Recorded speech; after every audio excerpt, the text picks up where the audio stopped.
Hi again, everybody. Welcome to the second of 3 videos I'm devoting to a celebration and a investigation into Tristram Cary's soundtrack to Daleks Master Plan.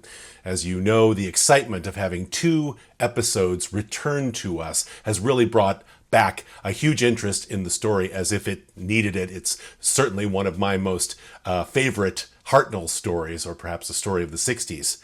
This gave me the desire to learn more about Cary's score. As I mentioned, the soundtrack exists. Although it was released on CD, that was back in 2003, and it's not widely available. In fact, I understand the CD itself can fetch a moderate amount of money. I'm lucky enough to have these tracks, and so I did my usual investigations. Well, what did we learn with the first video, beyond the fact that I just, love the whole thing?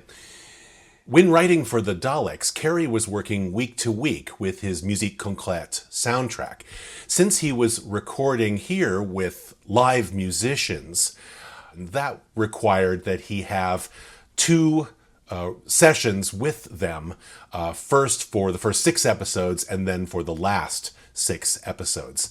And from this, as we discussed, he sometimes would take these acoustic recordings and turn them into forms of musique concrète. We talked about certain tracks, particularly in episode 2, where those instruments were bent rather memorably.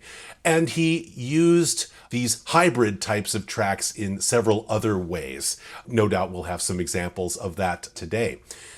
Although I didn't talk about it very much, his acoustic ensemble is horn, oboe or English horn, perhaps both, flute or alto flute, I think both of those, cello, of course, memorably used, and various amounts of pitched and non-pitched percussion, vibraphone, xylophone, bells, timpani, and of course various drums and gongs and cymbals and so on. One other thing we saw, very much like his Daleks soundtrack, is that quite a few of his tracks were made to order, in the sense that they were designed for one particular scene, and in some cases, that's all they're ever used for, is in one particular spot in one particular episode. But as was often the case at this time, tracks that fell into favor with the director Douglas Camfield were reused to his satisfaction.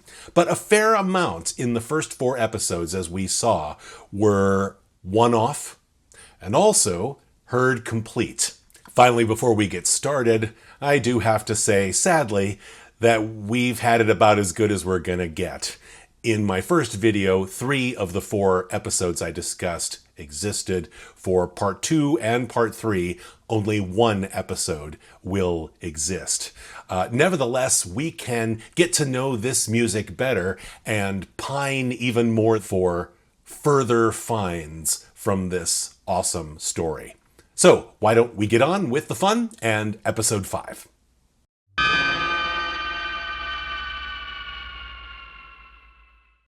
All right, let's begin. Episode 5, called Counterplot, is one of 2 further existing episodes that we'll see, and these we've had even more luxury. They have existed since the mid-80s.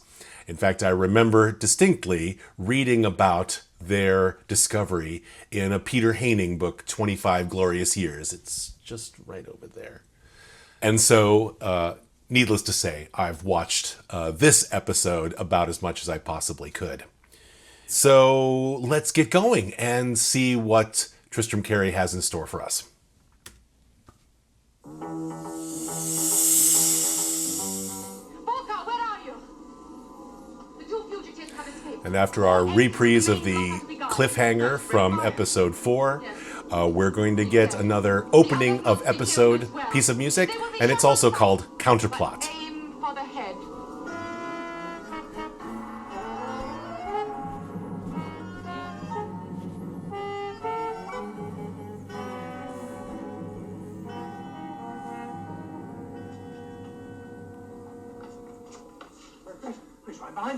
As you can hear, the music comes to an end naturally. That is, of course, the complete track. Some lovely horn bits there, some not only great cello lines, but a glissando type of sound. You'll hear ooh, those kind of sounds there.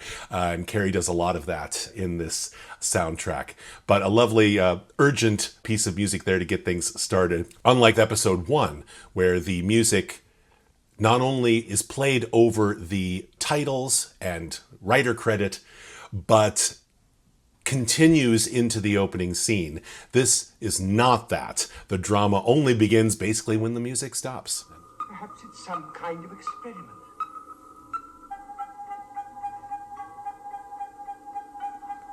Now, in the last episode, the Doctor and Stephen crash landed at an experimental station outside of a central city on Earth. Readings are perfect. Now, wait just for a moment.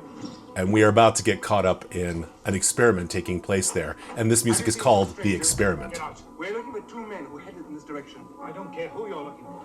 We're in the middle of a highly complicated experiment. Now get out of here. We're all right now. All readings registering normal. Good. Once again. Music get just out of fades out there. And there's a few more seconds actually of some rather climactic horn sounds. But the dialogue takes over there. So we hear just about the whole thing, 31 out of 39 seconds. Our first 2 tracks have been acoustic music, as you could hear. We're about to get 2 tracks in a row of musique concrète. One is used for molecular dissemination, as we're about to see. I'll give you 5 seconds to hand over that terranium. Let me The speak, please. terranium.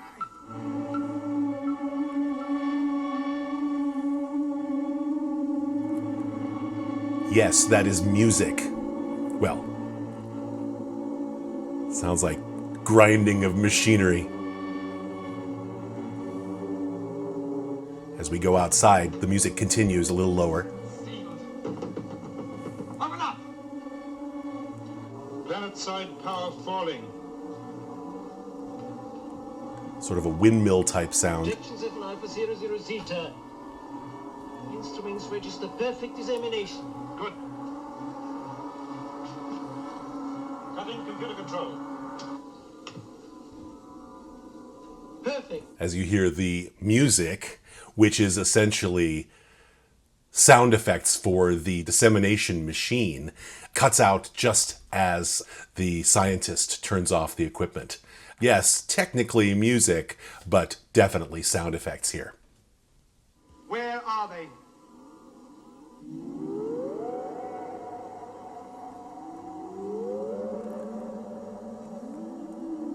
More concrète, a track called Limbo.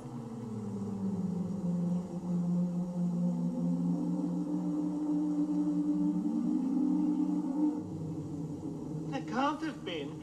They were only my mice. Get them back. But we can't. Actually sort of continues into the beginning of that scene there. So we hear most of it. And I didn't mention we hear most of molecular dissemination. We get 51 seconds of that. It lasts a minute 3 in total. And then we get 38 seconds of 50 seconds worth of limbo.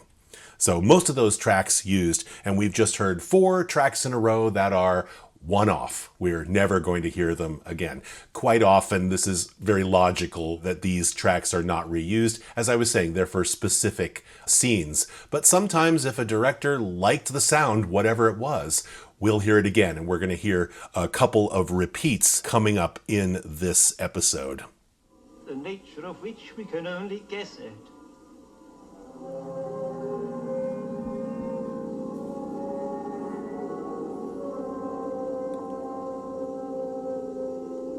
This track called Myra, you might be able to tell, is a hybrid track.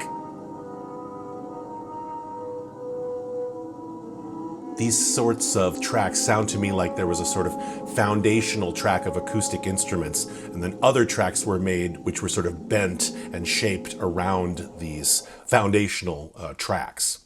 Just a guess. And in fact, Myra is going to turn out to be a moderately popular track, at least for this and the next episode.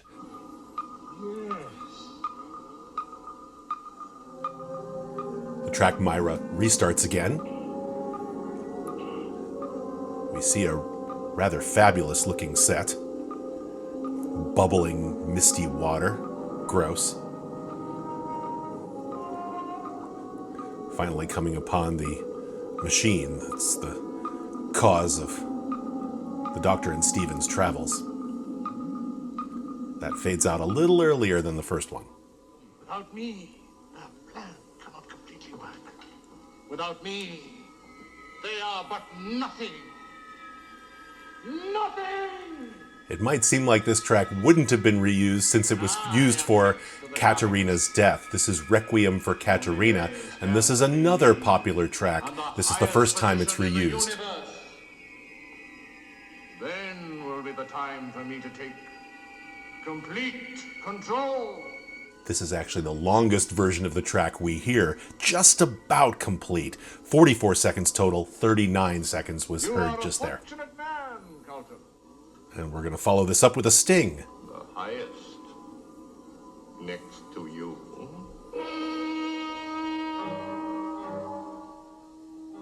Remember that one? It was from episode 4, Traitor A, the first of 4 tracks heard on the commercial release. Just a brief sting there. And only 7 seconds long, and that makes both of its utterances complete. Just a little fun fact here. I love this sound effect for the planet Myra. It's actually the first time we've heard it, and we're going to hear it again in The Sea Devils and Destiny of the Daleks. Stephen, my boy, where are you? They are not alone on Myra.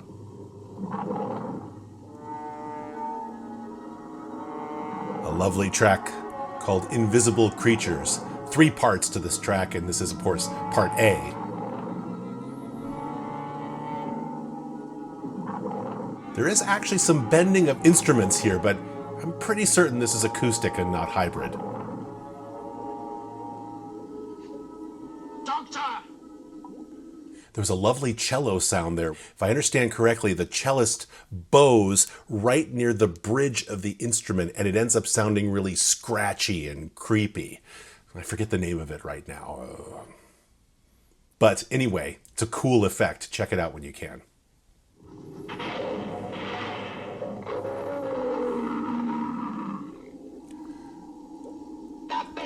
Appear to be invincible. Hey! We must continue the search for the fugitives. Your fantastic story. It's true. Next up is part B of Invisible Creatures, a sting where Sarah reveals the truth about her relationship with Brett Vian.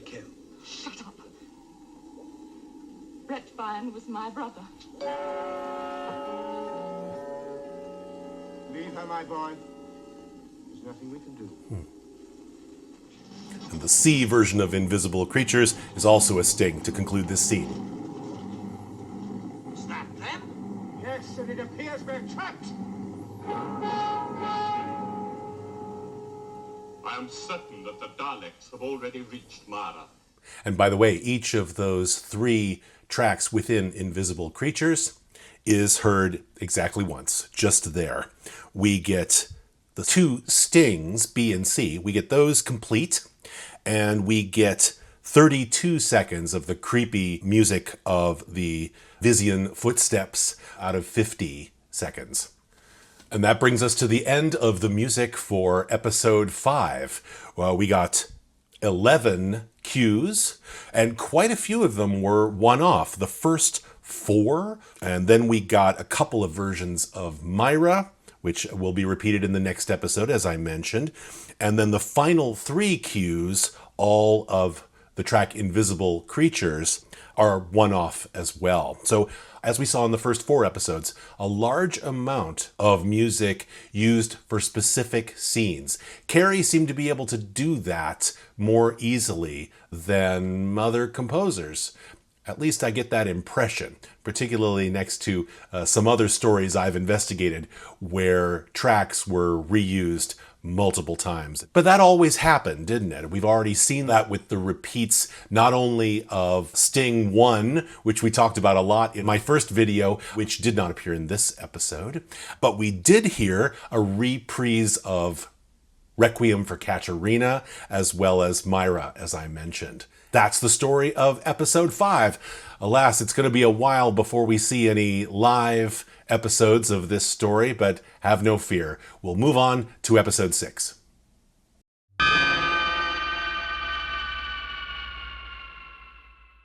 All right, on to the next episode. Reaching the halfway point of the story. We kind of get the end of the first half's arc, I guess you could say. And let's investigate some more music. Again, some new tracks heard and some repeats. Let's go find them out. Once again, a new track for the reprise of the episode's cliffhanger. The track is called I'm afraid, my friends, the Daleks have won.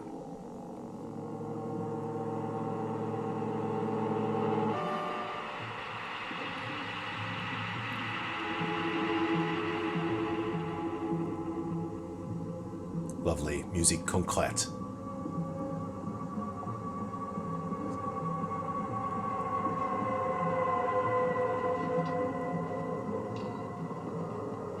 You will hand over the uranium core. If I do, The track fades out just before the end. I'm willing to say it's complete, but only essentially so. We get 32 out of the 34 seconds, but nothing too exciting musically is lost by that fade out. The core is to be handed over. As the Vizians attack, we get the track Invisible Creatures Attack. 2 versions are coming up. This is a brief one. Annihilate them! Annihilate them!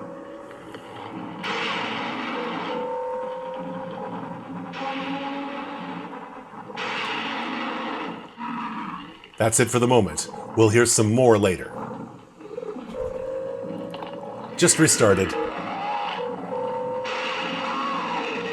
As the Vizians begin the attack in full. Again, a lot of gun noise to block our sounds.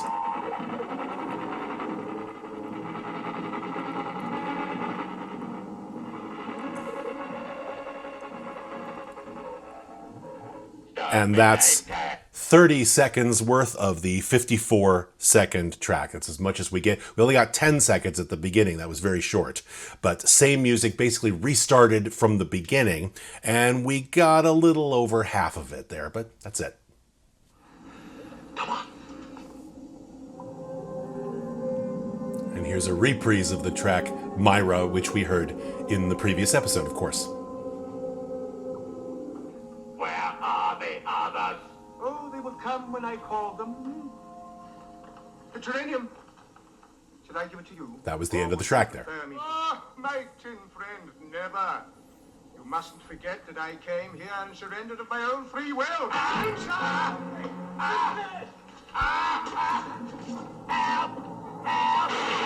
Taking the Dalek ship is heard underneath all this melee. It began with a concrète type of sting, and now we get a hybrid type of track with craziness and bent instruments, as well as musique concrète mixed into it. I love this scene as the music is going on. We see our heroes trying to start the ship, and the Daleks are talking outside, and we can hear them planning to attack. I just love this combination of everything. 2 sets of dialogue and amazing hybrid concrète music. Splendid. Prepare to board the ship. Exterminate them! Exterminate them! Close. It's Too close. So we heard 1 minute, 1 second of a track that's 1 minute 35. It could technically be 2 tracks with that sting at the beginning, which seems discrete from the hybrid track of instruments and manipulation electronically. But it's heard exactly that way in the program, so I'm willing to just treat it as 1 track. For the first time, I can present to you an unused track logically enough, all the tracks are placed in chronological order. Obviously, there are repeats, which I'm accounting for here, but as a new track is heard, that's how it appears in the CD. Well, this track, A New Threat, appears after taking the Dalek ship and before the next track, which we will hear. So I kind of had a guess as to where it might appear, and I thought perhaps it might appear at the end of the scene where the Daleks and Mavic Chen argue about who's responsible for everything after it's discovered that the Doctor and Sarah and Stephen have taken off with the Dalek ship. Then Chen is able to turn the tables on the Daleks, and so I guess everyone's to blame. But anyway, at the end of this scene, it seems perhaps the most likely that the track A New Threat might be used. So let me try and simulate that for you. But we, the Daleks, are still in command.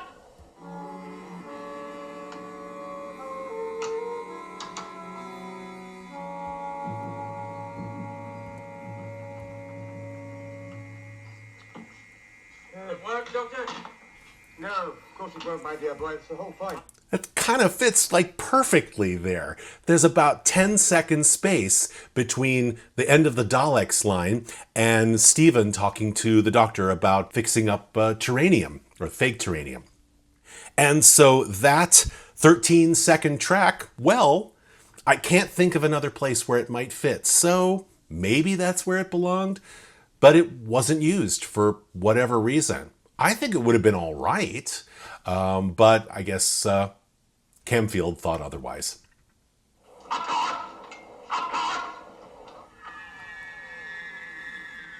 And this track is called Fake Terranium, Yes, I think so. which recycles the track Terranium, That's a good copy. first heard in episode 2. Yes, but there's still a problem of charging it. We basically get 17 of the 24 seconds that made up that track. A sort of opening where apparently there may have been a view of the spaceship, according to the reconstruction.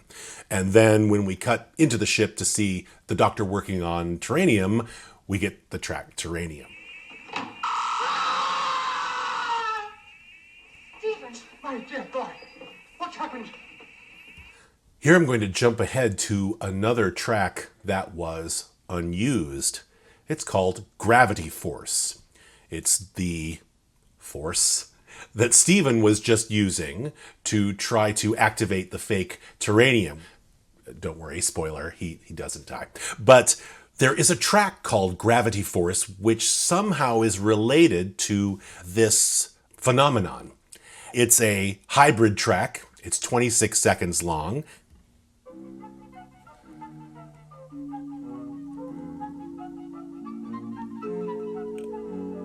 It's pretty much all acoustic instruments, but they have been affected by tape manipulation. No real concrete types of sounds, but technically some manipulation has taken place.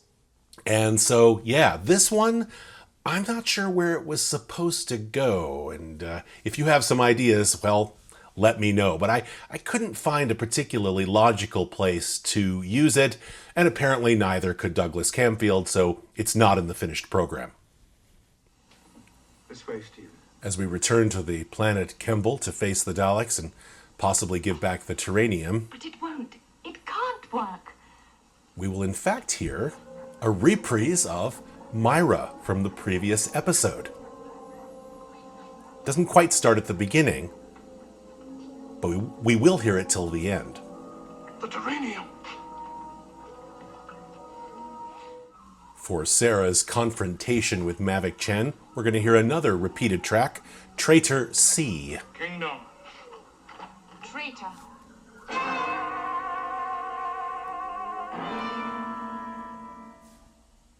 Now that reuse is quite interesting because there's 2 more unused tracks from episode 6. There's 2 tracks called Return to Kemble. So it's already interesting that the music where we first see our heroes return to Kemble, we get the music of Myra from the previous planet. The first part of Return to Kemble actually sounds like a sting, and perhaps was intended for that scene where we just heard a repeat of Traitor C. Let's hear what that sounds like, eh? I'll try and put that together and see what you think. Traitor.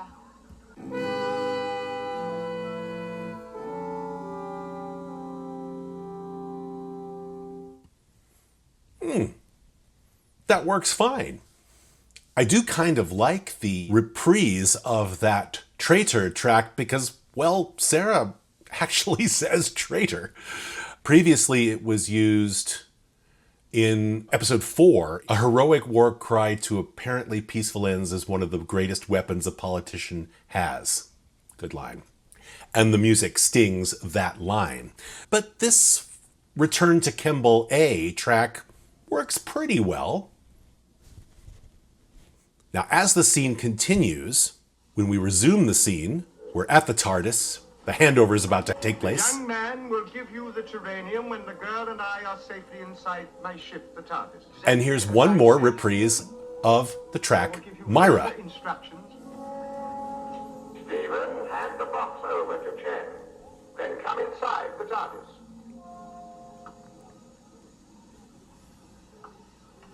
So just to wrap up discussion of the track Myra, we get 5 versions of it. That's pretty good for this story.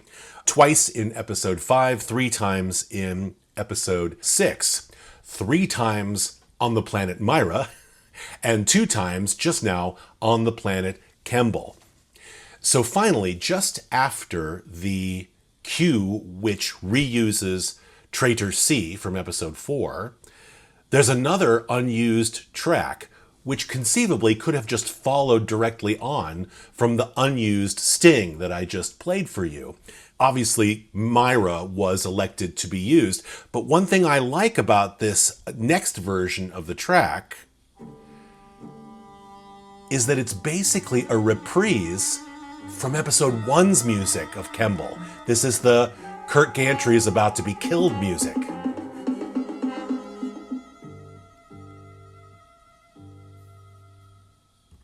If I remember correctly, that trilling oboe is not there, but essentially the rest of the music is from episode 1. And, well, that totally makes sense for music heralding the return to Kemble. But Camfield elected to stick with the Myra music. Must be admitted, it fits the scene a little bit better. For that second Kemble track is 18 seconds long, and he used about 40 seconds of Myra music to cover the scene. So, well, I guess that explains that. And that's the end of episode 6's music. Let's tot up the totals. We had 9 total cues in episode 6. But again, we had, for the first time, 4 unused tracks released on the soundtrack that did not occur in the program. And, well, a few of them might have fitted in okay, but you can kind of see why. And this is often the decision that directors like Camfield had to make. Even when provided music, and as we see, Cary was providing for very specific scenes. Well, sometimes either the music wasn't quite up to snuff or didn't fit enough, or, as I sometimes suspect, directors fell in love and they were just like, what about that track? I liked that track. Let's reuse that. I'm not a director, so I don't know. And there we have it. That's the end of episode 6, and again, the first half of the story and the end of the first recording session that Cary would have had to put this music onto tape. This had to be recorded early enough so that some of this music could be manipulated in his, well, at the time, unique and almost inimitable way. We are going to take several left turns in the second half of this story, and we shall not wait. We'll go on to episode 7 presently.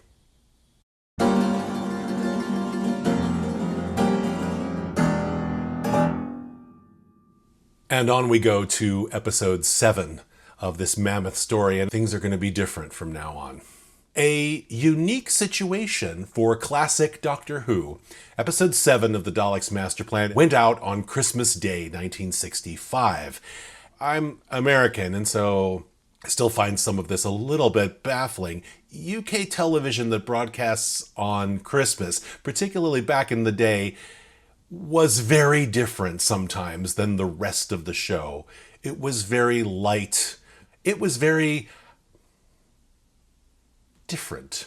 If it was already a comedy, well, that's no problem, but some other shows lightened their tone. Doctor Who was no exception. So this particular episode is more of a comedy. It probably helps if you've ever seen the show Z-Cars. I regret to say that I haven't. Sorry about that. It also helps if you've seen silent movies of the 20s, which I guess I have.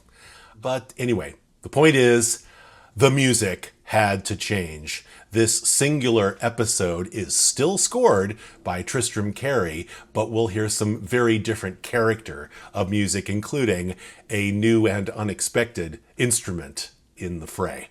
So, well, off we go, and Merry Christmas.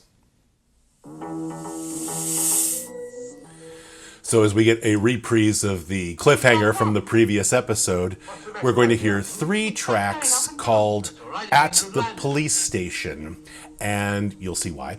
And this first version, version A, is going to be our titles and writer credit music.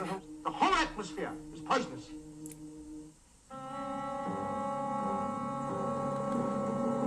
And as we're about to discover, it's a police station. But the music is still very much in character of the previous 6. What's in that name? We just got about half of the 24-second track there. As you see, very similar to the music we've heard already, so we can't quite tell that something is about to change. And just how many people would you expect to come out of one box?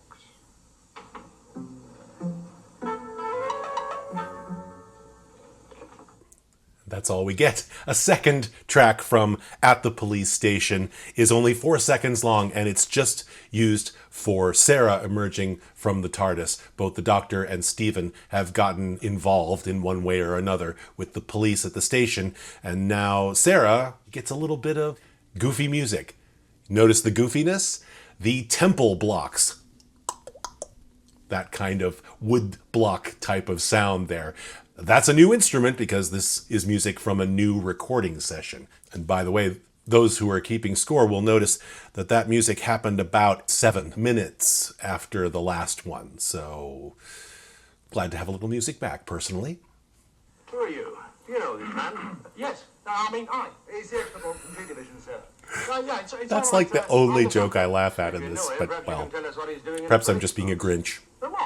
And we're going to get a third track related to the police station, and it's our conclusion as they scarper into the TARDIS and run off. She's a... Let me go! Come on, Stephen!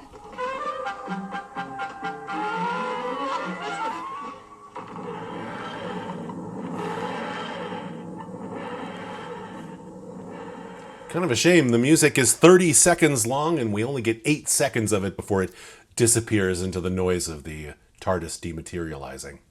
Oh well.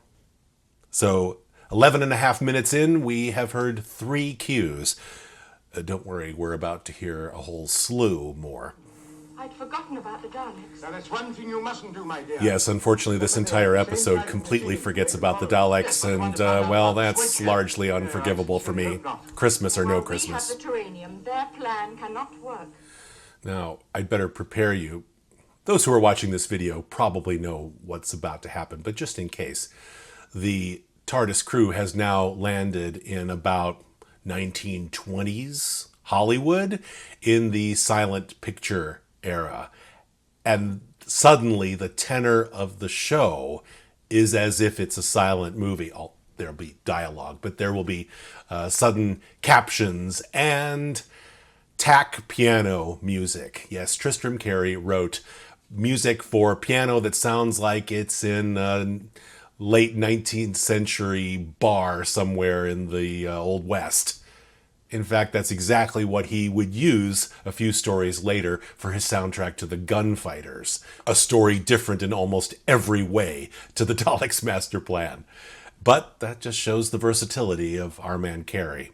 But anyway, we're about to hear music that is used in the same way that one might hear it live, played over a silent movie, which is rather a clever conceit. And, well, being a pianist myself, you might think I'm a bit biased towards that music. Well, since I'm talking, the rest of the music of this episode is all contained in one track in the CD release. It's called At the Movie Studio. This has 7 tracks contained within, all solo piano music and all very, very distinctive. But quite a bit of it is heard more than once. Also, because I wanted to make these tracks further distinct, I gave them names, and it's listed on my track list available on Patreon.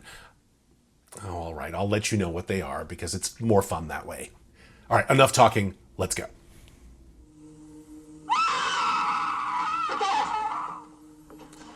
We see a woman being threatened by a man with a twirling mustache at a sawmill.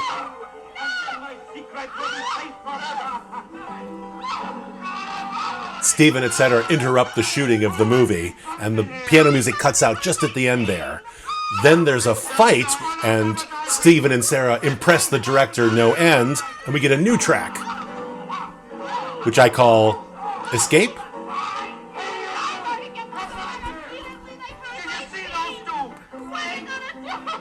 I better catch up on what's happened so far. So we've had Sawmill. We got 28 out of 31 seconds there. We're going to hear that one more time in just a moment. That Escape track is 35 seconds long, but we hear only 20 seconds of what you might say fighting and getting the heck out of Dodge music. Reprise of Sawmill.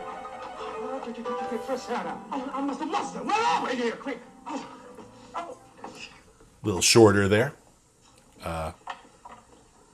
Whoever that guy is. The Shakes tent.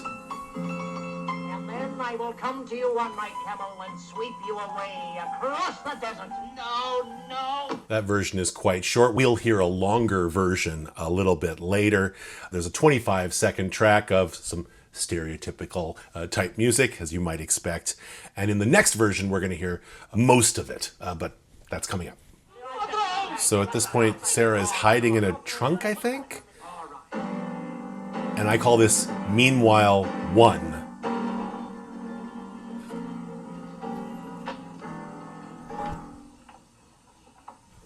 No. We need him to do that scene again. A reprise of Shakes tent. And then I will come to you. And then I will come to you. And then I will come to you on my camel, and I will sweep you away across the desert. All right. So obviously that was the longer track. As I mentioned, 21 seconds there. Just about complete, just cuts it short. Where are you going? I call this Meanwhile 2. This and the previous Meanwhile are complete.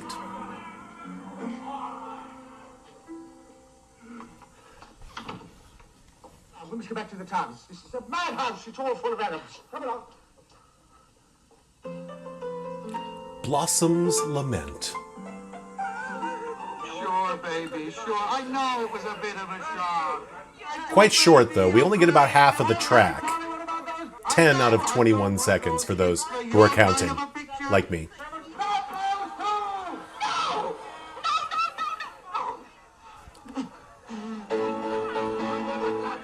This is actually a great track. It's called The Chase. Not that one.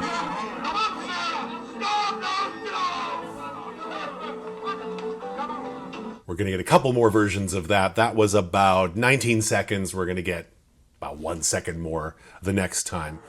Meanwhile, the Doctor talks to some guy named Bing Crosby. Never heard of him.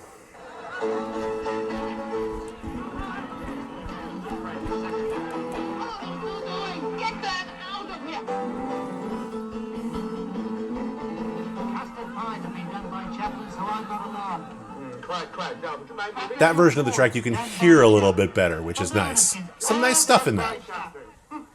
I better point out, like, that's a skill I totally don't have.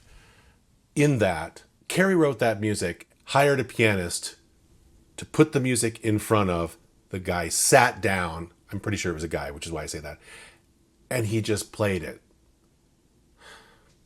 That's not me, and I 100% respect that kind of ability. If you use a singer with a name like Bing Crosby, trusted eyes and Bing Crosby.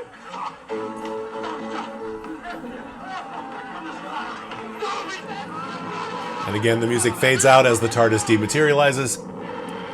And we have one final version of Blossom's Lament to end that silliness and bring us into the TARDIS.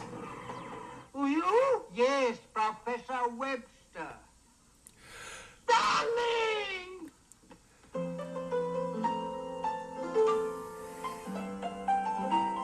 was that place? No idea. I'm glad we got away. What were they doing? Your guess is as good as mine. Let's hope we never land there again. Here we are. Sorry, I must cut off Christmas revels and let you know that that is the end of the music. Obviously, a completely unique episode, and the music had to be unique as well. Most of the short tracks were heard complete, but obviously some very unique music. But like I said, that's a versatile guy, was Tristram Cary. All right, so Merry Christmas, everyone, and let's move on to episode 8.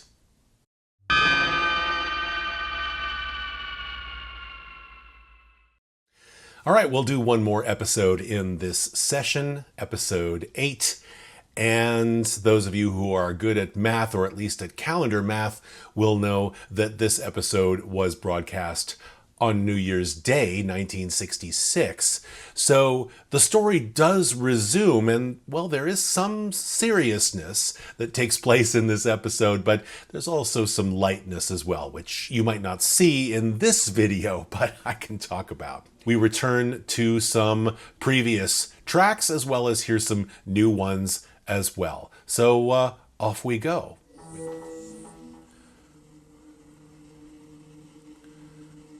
That sounds like the TARDIS.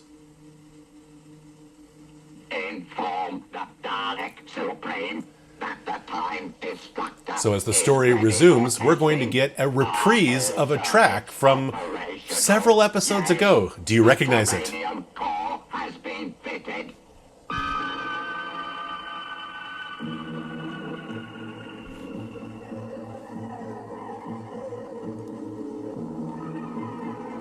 All right, did you recognize it?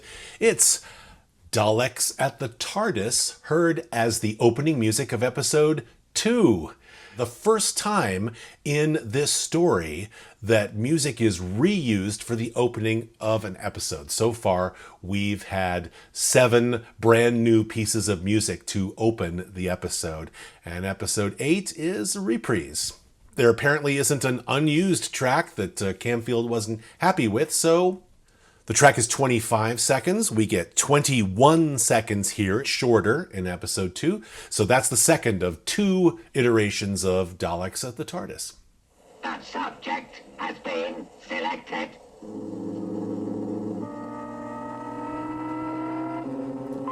A Sting Victim 1. We get to hear most of it. 7 out of 11 seconds there, and that's its only iteration in Master Plan. We're about to hear 2 more stings, one brand new, one familiar to you.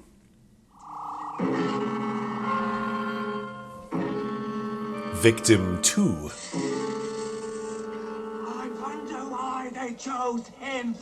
That one's complete, and as you can hear, unlike the first 2 tracks, that was acoustic rather than concrète. His life.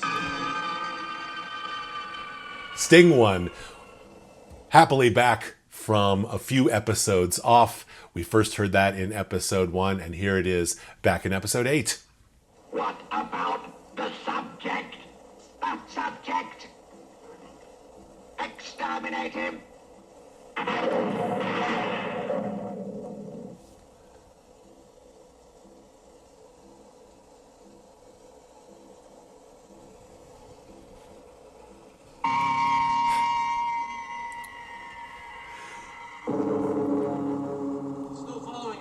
Victim 3. You might recognize that because it was used again, both in Power of the Daleks and the Moonbase. Are really fighting against the clock. Unfortunately, there's no music in the scene of the 78 test runs match in at 45 Lord's. minutes to win. It really Can't have has everything, been can an you? exciting game, hasn't it, Scott? You will suffer the same fate as the time travelers. Annihilation. Another Victim 3.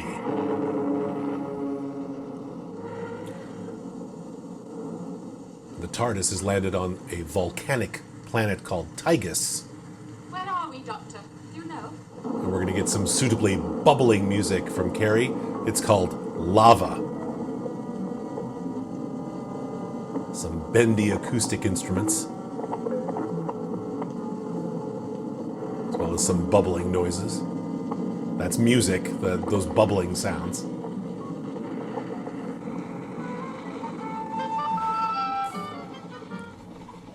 And suddenly a new character, well, an old character, the monk. And so he gets his own music there. We're going to hear that again in the next episode as well. It is rather funny, isn't it?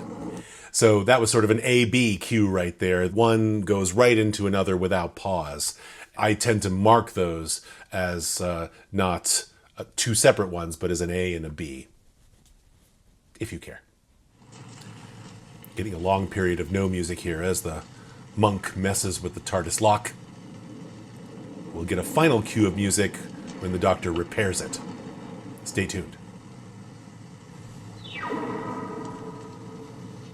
This episode actually has one of my favorite lines.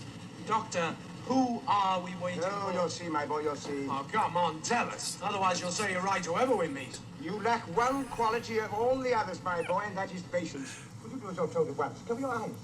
The Doctor's about to use some, well, magic, I guess, with his ring, reflected off Tygus' sun. And you know that one? Requiem for Katerina. It's the sound effect used for the Doctor's magic. Oh, not that. And with about 5 minutes to go in the episode, that's it. So not nearly as much in episode 8. We had 8 cues, well, including one A and B cue, so I guess you could say 9, but I say 8. Back to quite a few complete tracks here, although there was a fair number of stings that were heard here. We also got the monk's music, which is going to be reused in the next episode, as we will see. But a return to musique concrète after an episode off, and there you are. A fascinating collection of music, possibly the most varied 4 episodes of music that Tristram Cary ever produced. And it's so interesting to listen to. I'm sorry we can't see it like we can the first 3 episodes, but, you know, we can hardly be so greedy, can we? Well, I can. Thanks for watching, everyone. I hope you enjoyed this investigation of Cary's music, and there's one more part to come where we'll discover more about the music of the concluding 4 episodes of this wonderful story. Thanks for watching. See you next time.